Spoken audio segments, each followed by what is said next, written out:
Hey everybody, Steve here. So this is the third video in my ongoing journey to find a permanent replacement for Finale, which I've kind of been forced to do ever since Make Music decided to retire it late last year. And so far I can say I've actually learned a ton. It's been super interesting. There's a lot of other options out there, and I've learned a lot about how other people kind of compose music using these programs.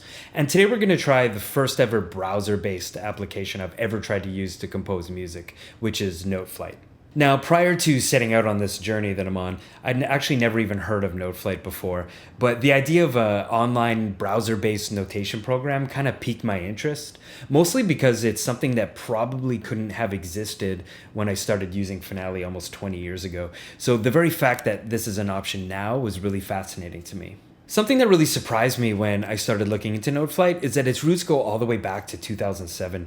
And that was interesting to me because it seems like it was always planned to be like an online browser-based program, unlike something like, say, Finale Compose, which always kind of felt like an afterthought to the more flagship desktop program.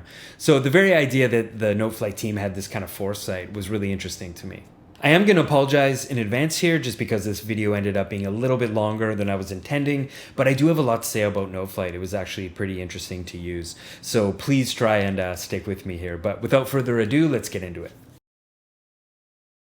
So as I mentioned, NoteFlight is a browser-based application, so there's no need to download anything, which I thought was pretty neat. There are a couple different versions or tiers you can choose from. I started with the free version since I'm assuming that's what most people would do first. But I quickly discovered that it might not even be possible to do all the things I was trying to do in that specific version, but I'll talk a little bit about that later. Right away, it's pretty evident that NoteFlight is more targeted towards teachers and students, which is totally fine. The fact that it's all online, free to use, and pretty simple to set up makes it a really good option for young people in a classroom setting, I would think. I'm going to try and keep that in mind as I use it and see if I still think that at the end. Also, as I've mentioned in a previous video in this series, I am just here to talk about the different applications themselves and not all the other aspects like community sharing or the different marketplaces that some of these organizations have set up. We will come back to that another time since I do have a lot to say about it, but again, I'm just here focused on the actual applications for the time being.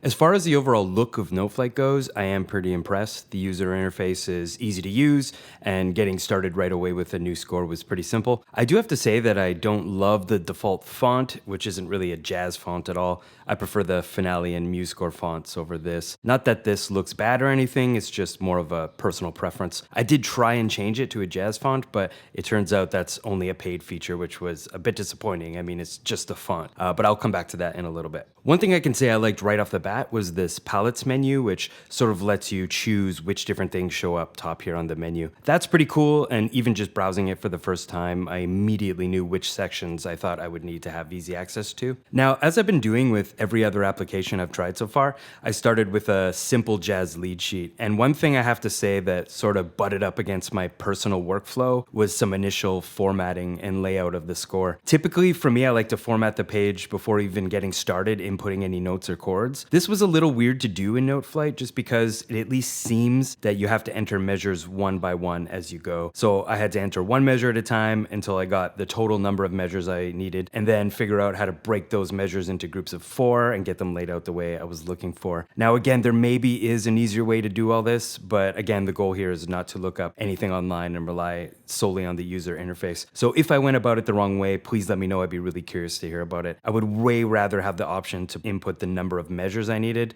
right off the bat and go from there. I just got the vibe that NoteFlight wants you to work a bit more linearly than what I'm personally used to, but again, I could be wrong on that. Now, the more I thought about this, the less I wanted to fault NoteFlight for it, because honestly, it might be more of a me problem. But one thing I can say I didn't really like is the way the page is formatted overall. I looked for a long time for a way to space the different systems of measures evenly on the page, something like the space systems evenly option in Finale, or the more auto formatting that I recently discovered MuseScore has. I wasn't able to find an option like this in NoteFlight, although it may exist somewhere, but what I did eventually find was a system spacing option in the format menu, which does do the job. But there isn't an option, at least that I could find, that would just sort of auto format the systems evenly on the page. You sort of have to eyeball it while using this slider, which again did work and looks pretty good, but just a little strange for me personally. So I had to deal with a lot of that stuff before I even started entering notes into the score. But now that I know how it all works, I'm assuming other charts will be a lot easier to do.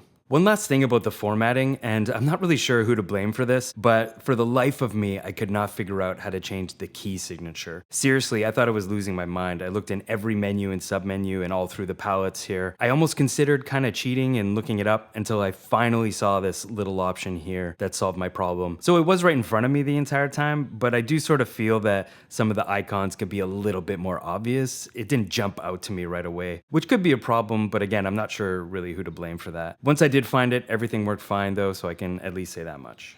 Once I started entering the notes into the score, things got a little weird for me. Unlike Finale or MuseScore, there isn't really a direct note entry mode where you sort of place or drop notes in whatever pitch and rhythm you like. Again, you sort of have to work in a bit more of a linear fashion, adjusting each beat or subdivision as you go, using the bracket keys to shorten or lengthen the note or rest duration. This was honestly really weird for me at first, but I will say that after a few bars, I kind of settled into it, and it wasn't too much of a big deal after that. NoteFlight does do a good job of filling in the bars in a logical way as you go, so once you're moving, all that kind of comes together. Before moving on, there are 3 other smallish things I really wanted to mention. The first one is, much like the key signature issue I had earlier, I just couldn't find an option to convert the B section here into slash notation. Again, I looked everywhere, but just didn't see an easy option to do it. So on a whim, I just hit the slash key, and boom, there it was. Now, I'll give NoteFlight some points for this because it was the most obvious key to use, and once I found it, everything was easy. But what I don't really understand is why you can't just select multiple measures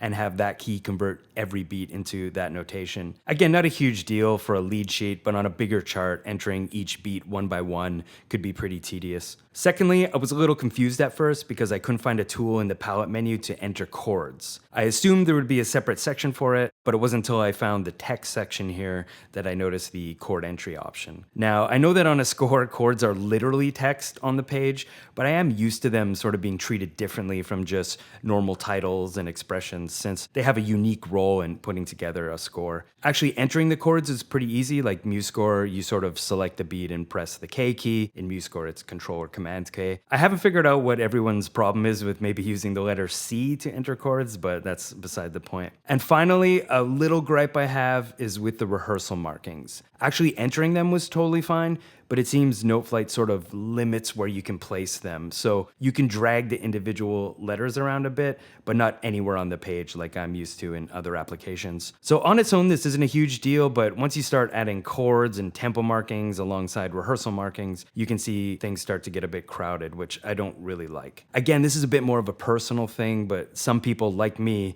are really picky about how things actually look on the page. So having these kind of limitations is just slightly frustrating. So doing a more complex solo transcription in NoteFlight was interesting in a few ways because I really got to see a few strengths and weaknesses poke their heads out. By this point, I knew how to set up the score the way I wanted, and now that I had some familiarity with adding notes into it, I was on my way pretty quickly. I know I was complaining about that system spacing slider earlier, but since this chart has a lot more complex 16th note rhythms, I looked around a bit more and found this note spacer. This is pretty cool, and I actually wish more of the programs I've been using had something more like this, instead of dealing with menus of margins and spacings all the time. Unlike the first task that only took me a few minutes longer than it might have in Finale, this one actually took quite a bit longer, about 20 minutes or so more. And to be honest, I'm not 100% sure why. Once I was up and running, note input was really easy, and I never felt like it was taking forever to do. But if I had to guess, I think it comes down to 2 things. One was having to learn that NoteFlight doesn't really have a way to input rests. At least not one that I could find. Basically, rests seem to be treated as the inverse of notes, so you have to actually delete a note to get a rest to appear. I've likely missed something here, and if so, please let me know. I am really curious if there's another way to do it. I got used to this pretty quickly, but I did spend a little bit of time trying to figure out which key would turn a note into a rest like in other programs I've used. The other thing that might have added a bit of time to this was, once again, just fighting with the formatting a little bit. Nothing too frustrating in the end, but it does still kind of add up over a full score. Overall, NoteFlight did a pretty good job auto-formatting everything, spacing notes and systems in a logical way, except for when it came to the chords, where I ran into some trouble. For some reason, a few of these longer, more complex jazz chords started getting in each other's way, which forced me to have to split up the system to keep it legible. This isn't a huge deal, really. I mean, for legibility's sake, this is maybe the better option. But unfortunately, this made it so I wasn't able to keep the whole thing on one page like I was able to in other software I've used. Again, I still like how this looks, and depending on a few other things, this may even be a better option, but it would be nice to have a bit more control over individual bars and spacing in general. Once again, the rehearsal markings get in the way a little bit. I would really love a bit more control over where I can place them, but NoteFlight does keep them auto-formatted pretty well, so it's more of a minor inconvenience, but still something that got on my nerves a little bit. As I said before, the goal with all these tasks is to do as much as possible without looking anything up online. I was able to put everything together here on my own with a bit of digging and guesswork, which is great, but there was one thing I just couldn't figure out, which was how to add brackets to groups of notes. I was able to bracket individual notes really easily, but couldn't find a way to extend that over an entire group without having to bracket each individual note. I looked everywhere, but wasn't able to find out how to do this one specific little thing. It's very likely I just missed it somewhere, so if anyone knows how to do this, please let me know. It would really help me out. Alright, so at this point, I'm gonna admit I was a little worried about trying to do a full big band chart in NoteFlight. One issue with a browser-based notation program I hadn't considered is you are really reliant on your browser for the app to render and perform correctly. And I had started to notice some kind of performance issues as I worked on more complex charts. I mostly use Firefox, and one of the things I noticed is a lot of the keyboard shortcuts I needed in NoteFlight were really close to some of the ones in the browser. So for example, the keyboard shortcut in NoteFlight to enter a chord is just the letter K. But if you just came from trying MuseScore like I did, you know that Control K is a shortcut in that program for the same function. The problem is in Firefox, that command puts you back up here on the search bar. So there were a few times I'd end up somewhere I didn't belong just due to both applications kind of competing with each other. All that being said, I was actually able to do it. Here's the final result. And I gotta say, for a web-based application, it was pretty smooth to do, and I only ran into a few hiccups along the way, which I'll talk about in a second here. The fact that this is even a possibility now really speaks to how much work this team must have put into this product, and I really gotta give them credit for that. It's all really impressive. Now, two minor complaints I have is when starting this score, I went to select the instruments I needed. The problem is, at least in the free version of NoteFlight, you can't add instruments in groups, only one by one. This doesn't sound like a huge issue, but again, when you're dealing with a browser-based application, having to reload the same widget over and over again to add another instrument can really slow you down. I wasn't able to find a way to add instruments en masse, and if there is a way to do that, please let me know. Another problem I ran into in the early stages of this score has to do with the instruments themselves. A few common ones seem to be missing. For example, there isn't a baritone saxophone or vocal instrument in this selection box, something that is usually essential for a big band arrangement. I'm assuming the reason for this is I'm using the free version of NoteFlight right now, and the paid version likely has some more of these extra things, but I ended up just using an alto saxophone for the bari and a piano staff for the vocals. Again, minor issues, but it would have saved me a bit of time if these things were present. One difference from Finale I noticed is that by default, selecting a few measures and dragging them down, say to another instrument, did more of a cut-paste thing where the original selection is deleted. This is a lot different than Finale where parts are straight up copied by default. However, unlike in MuseScore, I wasn't able to find an easy solution to this.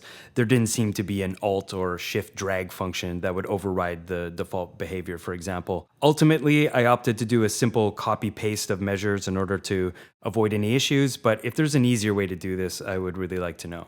The note size slider I mentioned earlier really came in handy with all these different instruments, and overall it was pretty easy to keep things formatted correctly, although I did realize you would have to go into each individual part and readjust the note sizing before printing all of them. Again, I did have to insert each new measure one by one, which for this smaller example of a big band chart wasn't such a big deal, but if I had to do it for a full chart, that could maybe become a problem.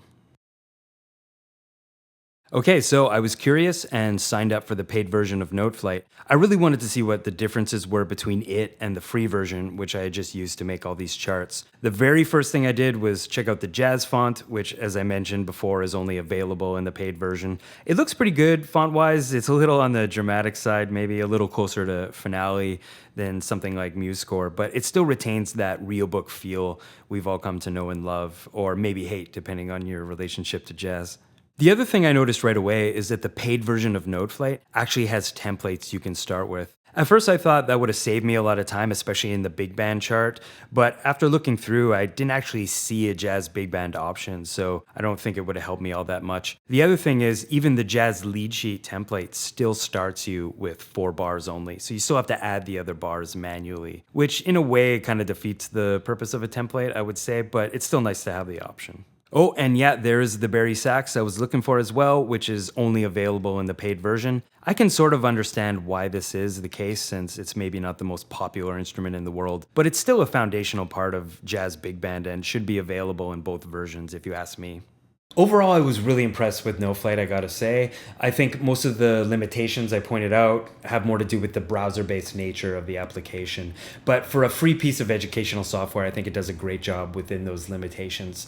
And I think I should be fair to NoteFlight here and say that it's probably not targeted at someone like me, someone who operates on a more professional level. And they really don't try to hide that. They make it very clear that this is software for students and teachers, which is totally cool. And it's probably not fair to compare it to a paid option like Finale. What I'm sort of getting at here is from using NoteFlight, I can already kind of tell that a browser-based option probably isn't for me. There's just a little bit of added clunkiness that comes from working in your browser that you don't really get from a standalone piece of software. But that being said, I think for students, it is a really great idea. I mean, especially considering some students might only have access to, say, a Chromebook or might not be allowed to install certain programs on their computers. So this would be a great option for them for sure.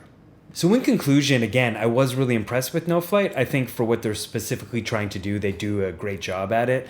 I'm going to give it a 7 out of 10.